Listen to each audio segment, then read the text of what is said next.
નમસ્તે. નમસ્કાર. આપનું શુભ નામ જણાવશો? હિતેશભાઈ નટવરભાઈ ચાવડા. કયું ગામ? ગામ કઠોર. કઠોળ.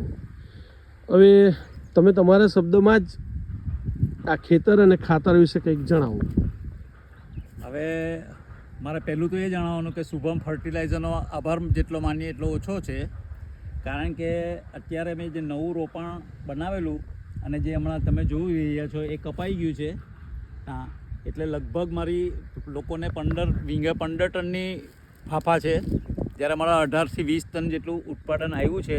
અને તે બધું શુભમ ફર્ટિલાઇઝરના ખાતરથી પોટાશ, એના NPK, પોટાશ, અને અત્યાર સુધીમાં મેં એનું એક પણ 4 ડોઝ નાખેલા, 3 ડોઝ, પણ શુભમ ફર્ટિલાઇઝર સિવાય કોઈ રાસાયણિક ખાતરનો ઉપયોગ કર્યા વગર અને બધું જે પણ થયું છે તે બધું શુભમ ફર્ટિલાઇઝરના ઓર્ગેનિક ખાતરથી જ થયું છે.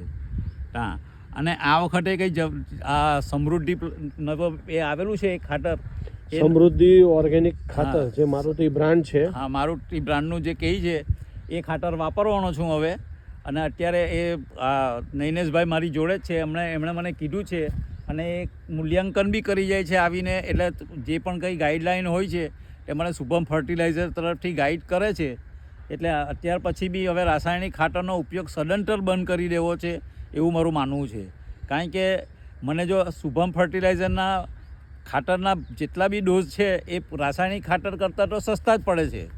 હા, એટલા માટે મેં અત્યારે એવું નક્કી કર્યું છે કે હવે ફક્ત આ લામ, જે પહેલી લામ હું ઊભી કરવા માગું છું, એ ફક્ત ને ફક્ત શુભમ ફર્ટિલાઇઝરના જ ખાતરથી ઊભી કરવા માગું છું. Okay, thank you very much Hiteshbhai. અને આવનારા દિવસોમાં મહિને, 1.5 મહિને, 2 મહિને તમારી સમયની સાનુકૂળતા પ્રમાણે બીજા ખેડૂતોને આ રીતનો અભિપ્રાય આપતા રહેજો.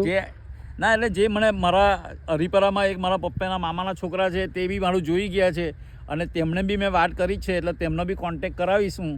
ત્યાં કારણ કે એમણે બી મારી આ ખેતીવાડી જોઈને એને બી થયું છે કે ના, એ ઓર્ગેનિકમાં આટલું જો મળતું હોય ને તો રાસાયણિક ખાતર છોડવું જ જોઈએ. Thank you very much.